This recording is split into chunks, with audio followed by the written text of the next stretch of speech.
Alô, alô, escambonautas! Eu sou o Wilson Júnior, bem-vindos ao Jornada nas Escritas.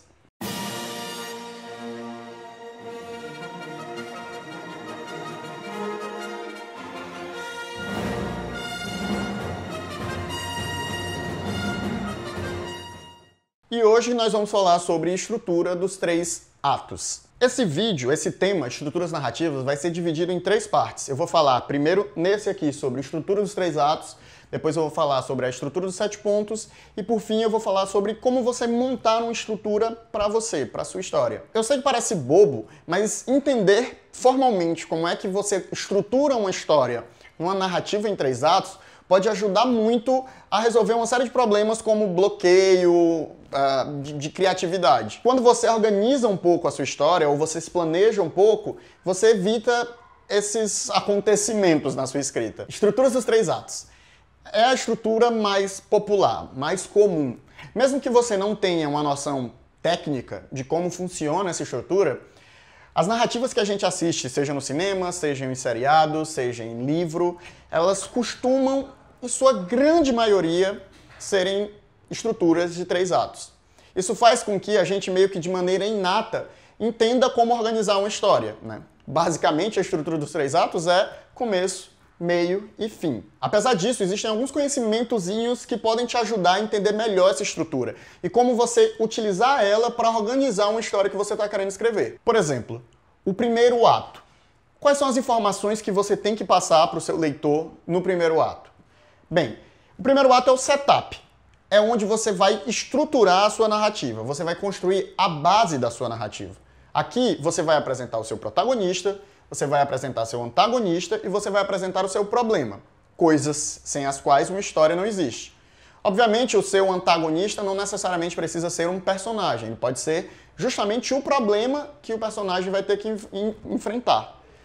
Então, às vezes, o antagonista e o problema eles podem estar juntos numa coisa só. Uma outra coisa que é interessante você apresentar é, se você estiver escrevendo narrativas que sejam ou ficções históricas, né, narrativas ambientadas no passado, ou fantasias, ou ficções científicas, é interessante que você apresente as regras principais do seu cenário na introdução, no primeiro ato.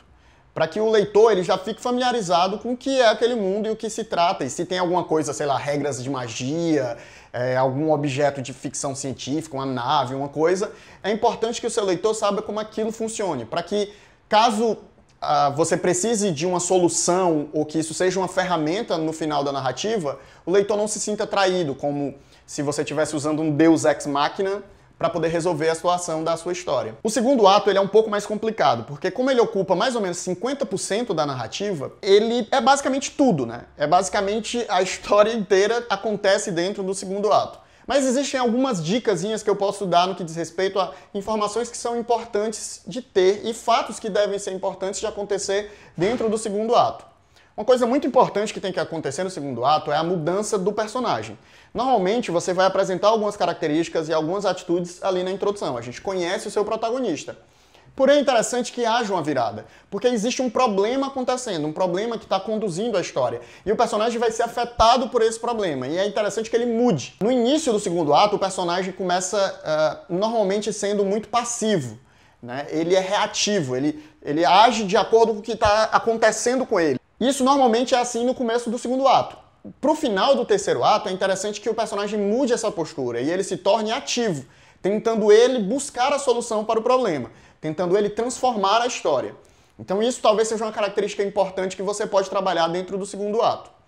Obviamente, outra coisa para quem escreve, por exemplo, ficções históricas, fantasia e ficção científica, é aprofundar aquelas características que você apresentou ali no primeiro ato, né? Você dar mais plano de fundo, mostrar mais o cenário que você está trabalhando. O terceiro ato, normalmente, é o menor ato da história. Ele costuma ter 15 a 20% da narrativa. Apesar disso, o terceiro ato costuma ser grande, em sentido de volume de acontecimentos.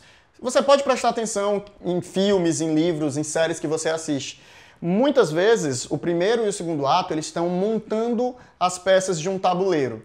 E o jogo só começa no terceiro ato. Então, a maior parte das grandes ações, as grandes viradas e os grandes acontecimentos da trama acontecem dentro do terceiro ato. Então ele acaba dando uma sensação de ser muito maior do que de fato ele é, pelo menos nessa questão de volume de tamanho. Então o que é que tem que ter mais ou menos no terceiro ato? O que costuma ter e ser a peça central de um terceiro ato é o clímax, apesar de que existem histórias que são anticlimáticas.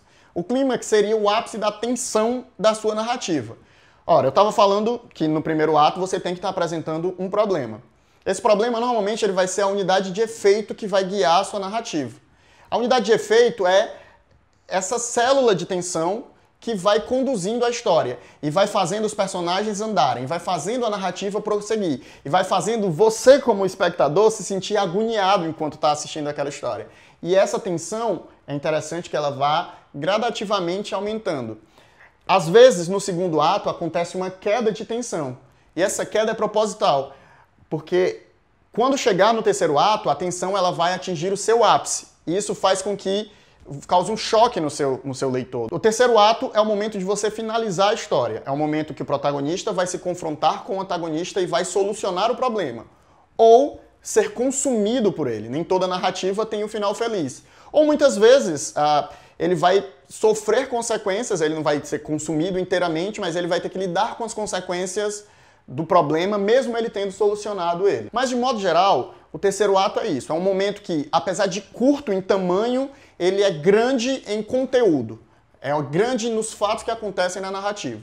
Então, o que você precisa ter em mente é, esse é o momento de você atingir o ápice de tensão da sua história e de você encerrá-la, sendo ela para o bem ou para o mal. Pois é, como eu falei no início do vídeo, eu sei que parece um vídeo meio bobo falar sobre estrutura de 3 atos, mas tomar consciência desse tipo de conhecimento de uma maneira mais técnica pode ajudar muito o seu processo de escrita. Então eu vou fazer uma proposta para vocês de exercício literário. Obviamente a brincadeira aqui é ser meio oficina, então a oficina tem que ter exercício.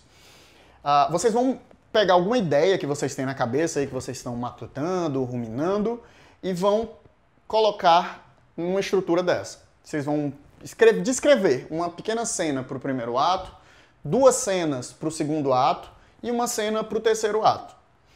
E, a partir daí, escrever de fato a história. Não precisa ser muito grande, não. Você pode escrever um parágrafozinho sobre o que acontece. Tal personagem encontra tal personagem em tal lugar. Só para você dar um guia mental do que vai acontecer ali. A ideia é fazer a escrita de uma maneira mais racionalizada, mais controlada, e não pelos impulsos e pela inspiração. Se você gostou do vídeo, dá joinha, se inscreve no canal, a gente vai continuar produzindo conteúdo nessa direção, meio oficina, meio curso de escrita, entre outros conteúdos. E a gente se vê na próxima.